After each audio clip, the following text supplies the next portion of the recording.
Sit down before reading a memoir by me, Dave Bexfield. Chapter 8. Checkmate. This might sound like a public service announcement from Captain Obvious, but trust me when I say that it is a wise idea to inform your spouse that you plan to cut off all of your hair. Like all of it. Now, technically, I didn't plan to shave my head. I just wanted a tight haircut, like David Beckham, I recalled saying to my barber, right before the electric shaver mowed a clean stripe bow to stern, exposing a pale pink more associated with babies, specifically mice babies. Hang on. The razor clicked off as my brain digested the pile of brownish, just starting to gray hair on my left shoulder. Can you let me have a mohawk for a few minutes before you shave it all off? I mean, at this point, why not? I also was in a slight panic mode. Only a straight razor could have made my head shinier. Your call, boss. The barber was losing a client. About that time, it was 3:10 in the afternoon on July 16th, 2009, less than a month before my 41st birthday.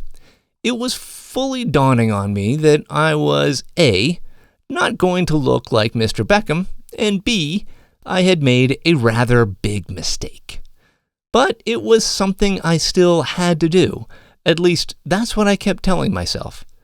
And a radical haircut, I reasoned at the time, might just turn around my unbelievable, ungodly, unlucky streak. It didn't, but I did learn a valuable lesson that day. Changing your hairstyle doesn't change your luck. Fast forward back to 2021, now after 15 UTIs in 15 months and a desperate plea for help to my medical team, I needed more than luck. Way more. I needed a miracle. And the letter I wrote to my docs had to contain clues to that miracle, because after endlessly grasping for straws for the past year, I had no more straws to grasp. My primary care doc wrote back right away, suggesting until better answers surfaced that it appeared low-dose antibiotics could be an immediate path forward, but that he would defer to the other two specialists. Despite reading and then rereading my plea, my urologist was flummoxed, her potential four-legged striped suspects unfit for the lineup. My neurologist didn't even venture a guess. There were no medically mysterious zebras lurking, no revelatory answers forthcoming, no aha moment to stop the spiraling. We all experience nasty runs at times, the kind where we are convinced Atlas had it easier. But did you know that technically he was only holding up the sky, not the earth? I didn't know that either. He wasn't a slacker or anything, but let's be honest, the sky alone doesn't weigh more than an entire planet. Up to that point, Laura and I had done everything we could have done to hold up our world, to keep it from crushing us. Now, the weight of the world has turned overwhelming. I didn't know what to do, which direction to turn, where to hide. I started taking shelter in my memories, assembling, sorting, and then organizing them into a majestic quilt of my 53 years in this world, 29 of them with Laura. I was determined to make it at least an even 30. When a new member joins my website, Active MSers, they automatically receive a sprightly series of encouraging emails. Their final welcome email arrives a year later, with me urging my fellow optimistic misfits, as I call them, to seize the moment. Years ago, that was all I could do when a fierce relapse threatened to derail our dream vacation to Italy. I kept reminding myself of a short passage in our guidebook about the popular phrase carpe diem, coined by the Roman lyric poet Horace. A day was too long for Horace. He was more interested in moments and enjoying whatever might occur in a succession of instances. He believed that those instances make up a lifetime, and that once you appreciate each single one, you free yourself of the relentless search for pleasure, wealth, or fame. Appreciating instances. Of course. Trapped in a decaying body, that's all I could do. As Laura flicked off the light and we clutched hands to say our nightly prayers, tonight would be different. Instead of wallowing in the crazy, I'd relive the fun of us. But where to start? The time we had a Japanese sumo wrestler over to the house for fajitas and accidentally served menudo? Or the time we slept in a massive 9-by-11-foot bed of someone who was once one of the world's richest men? Or the time we somehow managed Machu Picchu in a wheelchair? Nah. The naked anorex story. That one. When the innkeeper's husband of our romantic B&B showed us our room for our Pueblo, Colorado weekend, he reminded us to be downstairs for breakfast by 9 a.m.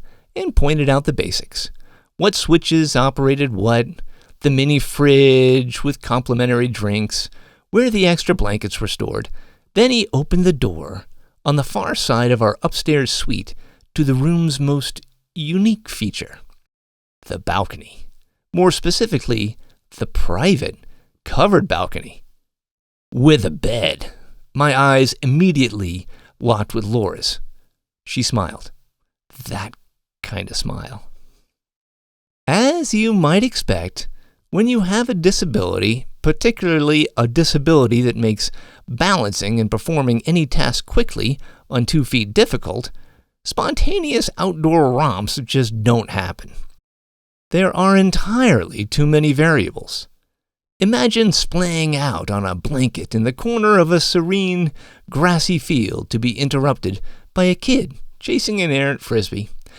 It's not like I can just jump up and toss on a pair of shorts.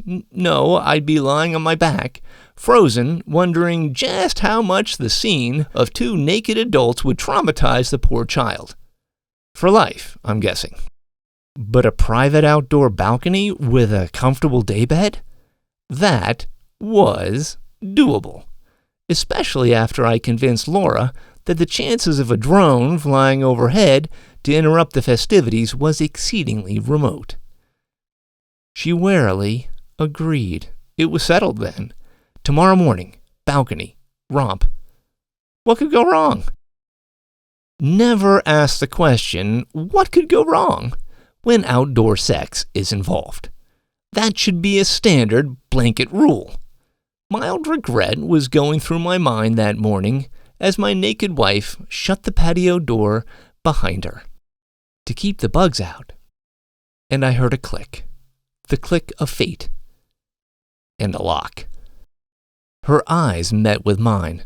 She was giving me that other look. I think I just locked us both outside naked and I don't want to miss breakfast look. Dear God. I quickly assessed the situation, pondering how the hell I was going to MacGyver my way out of this seemingly intractable crisis. Or more appropriately, MacGruber my way. I'm a goof after all. I took stock of all the tools at our disposal. Daybed, linens, too many throw pillows, table, small wooden box on table, a pair of forearm crutches, and one very apparent erection. My Viagra, unnecessary aid for more than a decade, had made me fully operational. What would Mac do? In theory, one could toss the throw pillows off the balcony to generate a soft little pyramid of cush to break any fall, tie together the sheets to create a makeshift rope, shimmy down said rope, and then turn the sheets into a toga before seeking help. Voila! Or option 2, break up the wooden box, vigorously rub 2 of the largest splinters together, and then use the resulting flame to build a small fire that could be used to generate smoke signals to attract attention. So scratch that. Too risky. We were doomed. Worse, We could smell bacon. Then, as if the heavens themselves had parted, a rescue team was spotted down the tree-lined street. And by rescue team, I meant a mother happily biking with her young daughter. "Hey, over here!" I found myself hollering at the top of my lungs as my hands waved over my head like one of those inflatable, amorphous stick people you see at used car lots. You might also say I looked like Kermit having a panic attack, only I wasn't green. And I was naked. The mother and daughter waved back, and then pedaled faster as our would-be rescuers quickly hightailed it down the street. Hopes dashed, I tried cheering up Laura, but I quickly discovered there was no cheering up my wife as long as the smell of bacon lingered. Thankfully, minutes later, I noticed a pickup pulling into a driveway a few houses down. Clearly, I was going to have to yell even louder. It worked. The driver ambled across the street to see why this naked man was so worked up. "Need help?" he asked. "Oh my God, thanks so much for coming over," I called down. I was euphoric that we were about to be saved, and perhaps a bit too honest. "My wife and I were having marital relations on the balcony, and we accidentally locked ourselves out, totally naked. Can you let the innkeeper know?"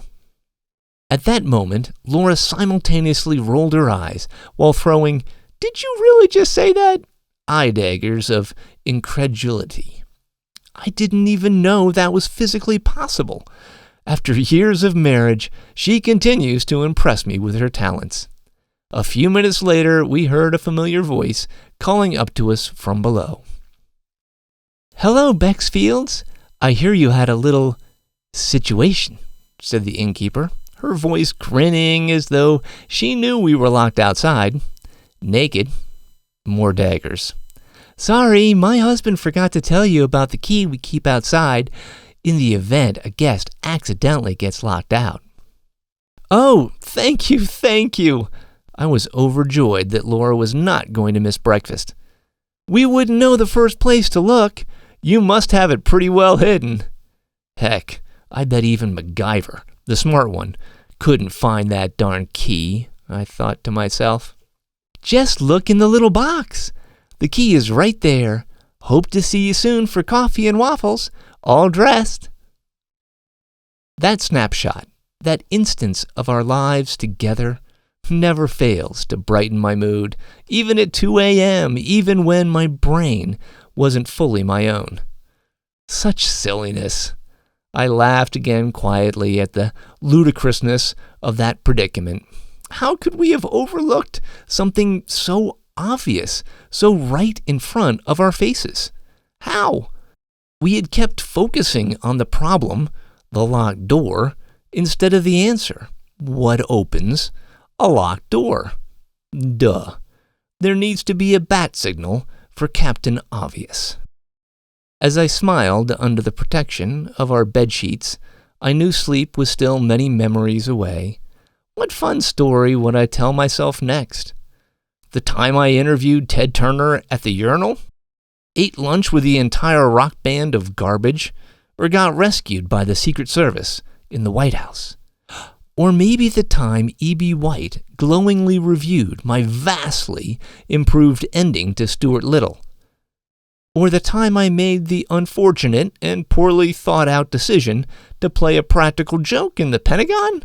So many good stories. My chessboard that night, though, glowed white-hot. Everything was firing, my crazy brain playing connect the dots with whatever brushed past it. Maybe I swaddle in Horace's incidences tomorrow night. Solve the world's problems some other time. After all, priorities. What if I fed my gray matter the same desperation note I sent my doctors? I'm not a medical expert, but what did I have to lose, except for sleep that wasn't going to welcome me into her arms for hours anyway? So I did, and the solution arrived mere minutes later in blazing, flashing neon as tall as skyscrapers. I had been focusing this whole time on the problem when I needed to pay attention to the answer. The answer that had always been right there, all along. The key in the box, waiting impatiently to get discovered. With answer in hand, now it was just a matter of time before I finally solved this puzzle of puzzles and captured that king. It was inevitable, inescapable. Checkmate, motherfucker.